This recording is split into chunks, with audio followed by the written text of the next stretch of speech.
This is how my most recent game art tends to look. It's quite simple and cute. And here we have the first game art I ever made. It looks quite a bit different. And you might look at my more recent art and think that I nowadays just want to copy Hollow Knight. But hopefully after watching this video, you'll understand what I used to do with my game art that was so bad, and why it kind of looks the way it does now. We're going to look at quite a lot of different examples from this scene, because the scene is somewhat large. It's also unfinished in a lot of places. But this is pretty much the only saved version of the game that I have, so it will have to do. You might think that the first thing I want to talk about is how ugly the character is and how weirdly drawn a lot of the assets are, but not really.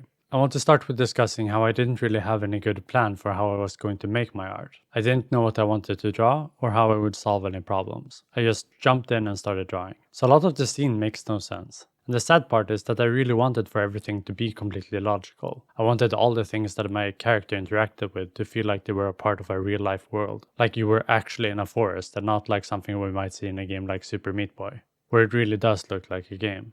It even went as far as me wanting to avoid any type of floating platforms. Even a platform like this was something that I wanted to avoid. My reasoning was that there is no reason why a platform would be floating. I think the only game that I know of that has gone all out on making all platforms really believable is Hoa.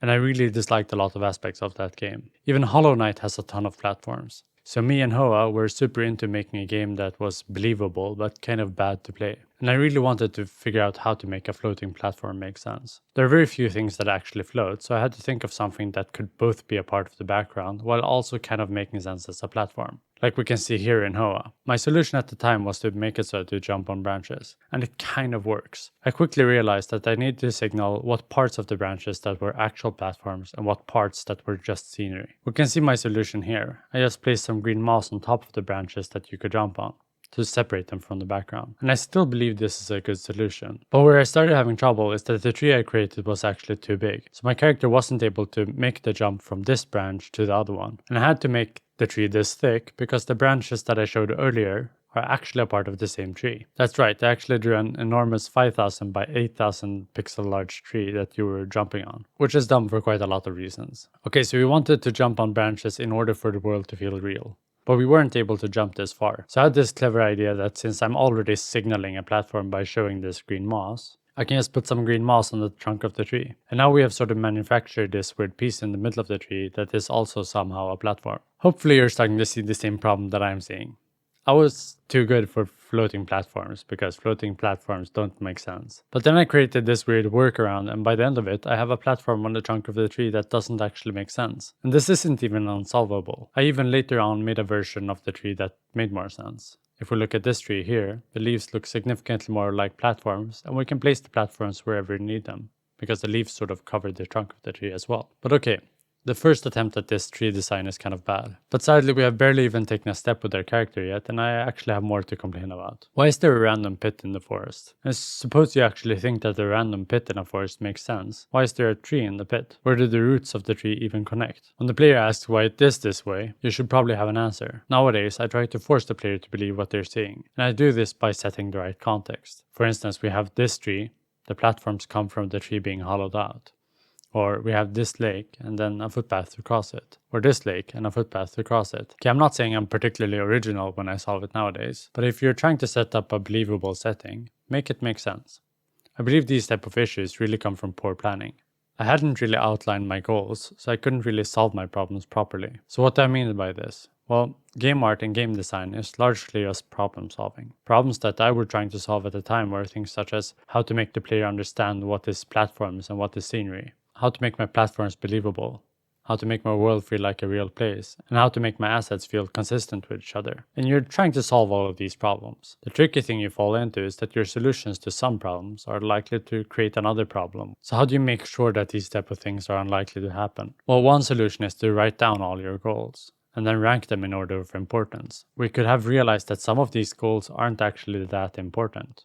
And by writing these down, I can also make sure that whenever I think of a solution to a problem, I can just check this list of goals to see if my solution to a small problem doesn't actually ruin a more important goal. I had a lot of vague ideas when I was creating this scene, but no actual plan. So let's see what this lack of plan ended up doing for the rest of the scene. I did have an idea that I wanted all my assets to look like they existed in the same environment, so I thought that I made a lot of decent choices. I even made the rocks and the trees sort of green to better make them fit with the bushes, but at the same time, we have a lot of these colors that sort of stand out and look weird. Like, these background assets are really colorful, and these bushes have these weird blue berries, and for some odd reason, super small purple petals. I thought I was thinking about my scene when I was creating my assets, but because I didn't start by setting up what the theme of the area should have, or what type of vegetation that would make sense for an area like this, I ended up throwing in a lot of jumbled assets. Everything you create should help sell you the idea for that area. If we look at something like Ori, they aren't just creating an enemy and then some grass and then some object. They're actually creating a believable world. So you really need to start from that end. Start by thinking about what world it is that you want to create, and then try and solve that puzzle. And then after you've done all of this, then you start making assets. If we look nowadays, I make a first initial simple draft of all my assets. And then once I have that core settled, and I see that my scene looks coherent, then I start to add intricate small details. But that should probably be an afterthought and not the first thing you do. But since I had no actual plan, I ended up with some really intricate assets and some really simple ones. If you don't start from concept art or trying to understand what environment that character lives in, then you end up with a lot of conflicting assets and conflicting messages. You'll frankly probably end up with an inconsistent style. We can see if we look in game that I had not established a consistent style. So there are some assets that don't even look like they're created by the same person. Like, we can look at these mushrooms and compare them. I'm using different brushes when doing the line art. One of them barely has line art, whereas the other one has thick black lines. I was just doing different things for each asset. There are also some really clear issues where I hadn't really taken the scene into account, so some things are way too small.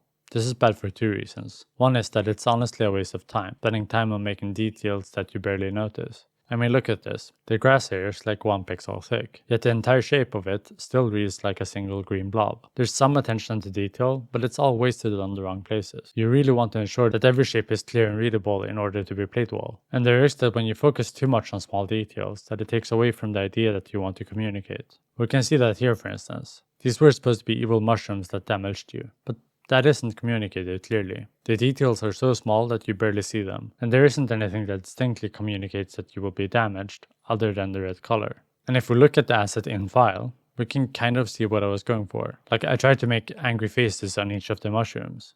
But if we see it in game, I don't know what we're looking at. Going for something simpler like spikes like they have in Hollow Knight would communicate that more clearly, and would actually read well in game. But even if you didn't want to make spikes, I would have avoided this issue altogether if I had just placed the mushrooms in-game before I started adding details. I would have seen that the details are too small to see.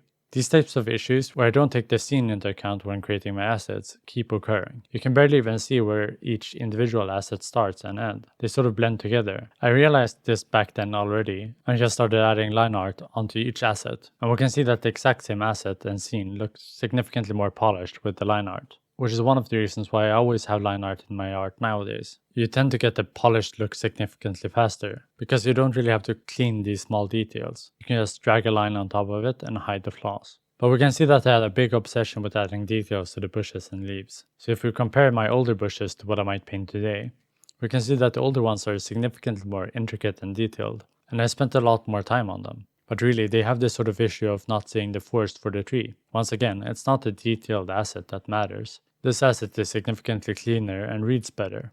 It's enough to communicate that it's a bush, and doesn't have any more visual clutter. Of course, this is a matter of taste, but I would avoid making detailed bushes like this just based on the effort it takes to produce.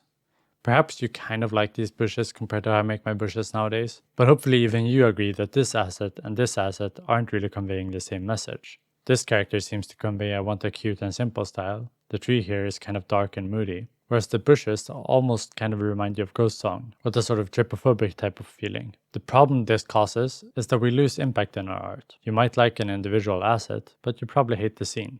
Before we move on to game art specific issues, I want to quickly touch on character controls, because it annoys me a lot and it wouldn't have taken me a long time to improve significantly. For starters, I want to say that the jump is a bit too floaty, and the acceleration on the jump isn't that different from when you hold the jump button versus when you don't. So it feels a bit like you lack control of the jump. So generally, if you want to add more control to the jump, you would add so that if you hold down the jump button, then you get a long jump. But if you release the jump button, then you shorten the jump significantly. You add this so that the player can more easily land precisely where they want to. But replaying this game, I can barely tell if it's implemented at all, and it feels kind of awful. Another thing that I didn't think of much at the time, but I can't possibly ignore when replaying this version, is that the jump force is significantly stronger than the speed that the character is running. It feels really strange, as if you're walking in slow motion, but getting shot out of a cannon when jumping. It also lacks any implementation of coyote time. If you haven't heard of this term before, pretty much all platformers make it so that if you press jump just a millisecond too late after leaving a platform, then it still triggers the jump. So you can walk off the platform, press jump, and even though you aren't connected to the ground anymore, the jump will still trigger. If you don't have this, it feels like the controls are clunky, and like the game isn't really responding to your inputs. There's also a different version of this called jump buffering, where if you're in the air and 0.2 seconds from landing, and press jump, your character should jump as soon as it lands. It just feels better for the same reason. You get some leeway in the inputs. Similarly, when you jump up and almost reach a platform, but it's just 2 pixels off, then you want the game to push you up the platform. Or if you're just touching the edge of a ceiling, you also kind of want it to push you up and to the side. On top of those game design aspects, the character is just terrible overall. The cap is way too big, which means that it clips really easily. We can see here how it just goes straight into the rock. The design is also really empty in the chest area. Colors obviously somewhat true to life, but that also means that they're quite dull and predictable. Almost to the point that you could call it generic. I'm not gonna call it that, but you could. And the animation?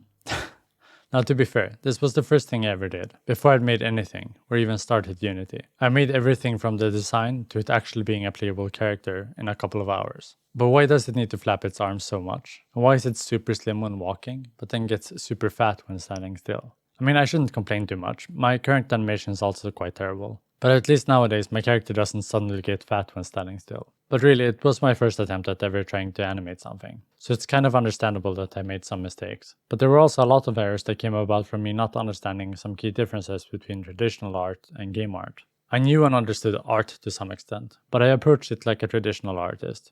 I drew everything big, and like I said earlier, when I say big, I mean larger than 4000 pixels. And I never repeated any assets. Almost all assets in the scene is used once and then never again, which is terrible for a lot of reasons. We can see that this hill here is really just one asset. What happens when you make really big assets is that you have to put that entire chunk of memory in your graphics card memory at once, your VRAM. And if you have an asset that is really large, you'll actually notice when this asset is loaded into memory, because you'll get a lag spike. You can circumvent this a lot of ways, so you can actually have larger assets. But I didn't know this at the time, so I just loaded it all into memory and got a lag spike whenever I approached it. I still recommend that you draw quite large assets, at least twice as large as you actually need them. But then when you import them, you can limit them to what is actually necessary for the scene. But even if there wasn't any performance issues with drawing too large, I generally recommend that you make a lot of smaller assets and repeat them as much as possible. It's really much faster to produce all your assets that way. One more thing if you want to throw in a lot of parallax is that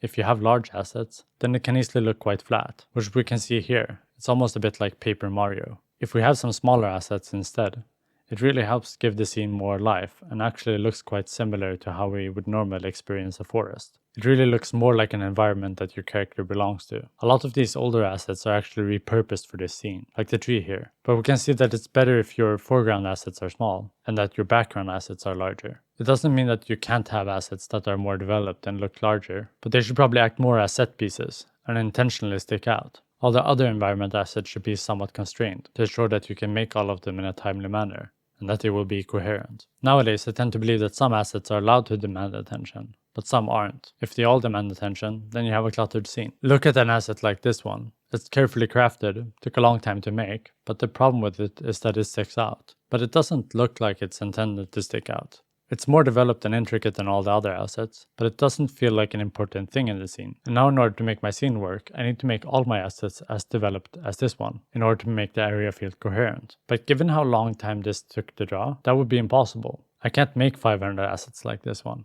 I can barely make 2. There simply isn't enough time. Compare that to a tree like this, I can kind of sell the idea of this tree actually being important, so I can spend more time on it. This is why it can be extremely important to know beforehand roughly how much time you can spend on each asset, which asset you should spend more time on, and which asset you should leave moderately simple. And the fact that I didn't know much about this meant that I ended up wasting a lot of time. So by doing this scene, I made a lot of mistakes that I frankly won't do again. In part, that does in fact mean that my game art looks a bit more like Hollow Knight, but it's at least better than my game art looking like it did. The sad thing is that a lot of the assets here are left completely unfinished. I probably could have made this scene look good and coherent. and I tried to make a style that a solo developer would have difficulties sustaining. I mean, even Ghost Song, which has a really intricate style, was released by the end of 2022, but it actually started development in 2013. Making detailed and intricate assets is a tricky thing to sustain, and a lot of games that have intricate art have teams behind them. They aren't just one person. I'll discuss more specifically how I would approach a scene exactly like this one in my next video, where I remade this entire scene in Godot. So we went from this to this. It frankly looks better, and it took me about 10th of the time to make. Honestly, it probably took less time to fix this entire scene than it took for me to draw this tree. Thanks for watching. Bye.